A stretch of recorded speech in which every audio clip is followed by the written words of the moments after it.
Morning, guys. Happy Monday morning motivation. This morning I am thinking, probably because of the season of the year, about a historical Christmas in American history. I'm thinking about the Christmas when George Washington crossed the Delaware in the dark of night to attack the British, victoriously taking that battle and gaining significant ground in the Revolutionary War. And I'm thinking about that because the reason that he won that battle was not because they were better armed or better prepared. On the contrary, they were way less armed, way less prepared. They were attacking a trained army that had been armed with the best weapons that they had at the time.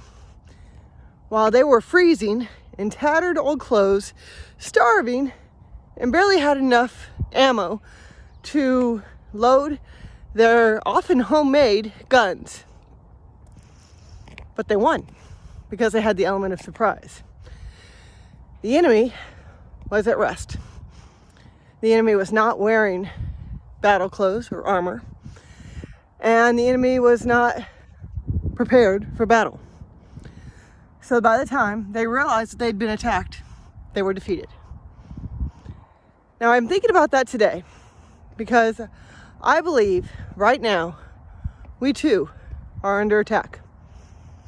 See, I think that while George Washington's attack was a physical thing, many times Satan attacks us through distractions, through disappointments, through a disturbed spirit, through relationship conflict.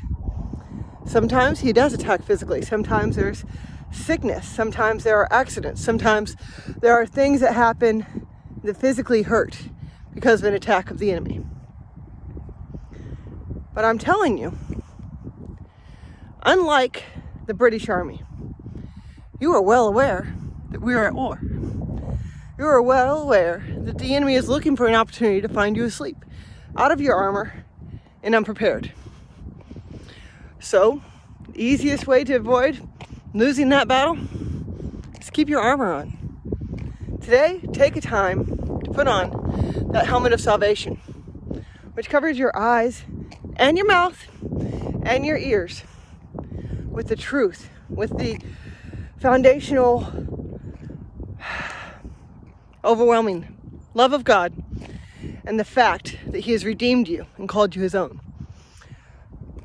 Put on that breastplate of righteousness that lines you up with His will and makes your heart beat in the same rhythm as His, that causes you to be right in the eyes of heaven because you are doing what God has asked you to do.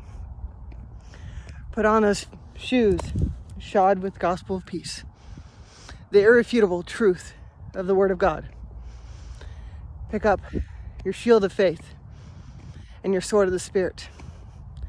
Keep that sword strong and sharp by praying and praising, and you'll be prepared. Whether you're being attacked now or you're being attacked later, the fact of the matter is we are in a spiritual battle all the time, whether we acknowledge it or not. And you have been assigned to be victorious all the time. And the way to be a victorious soldier is to be ready, to be dressed properly, to keep your sword sharpened and your helmet on. All right, I love y'all. I'll talk to you later. Bye-bye.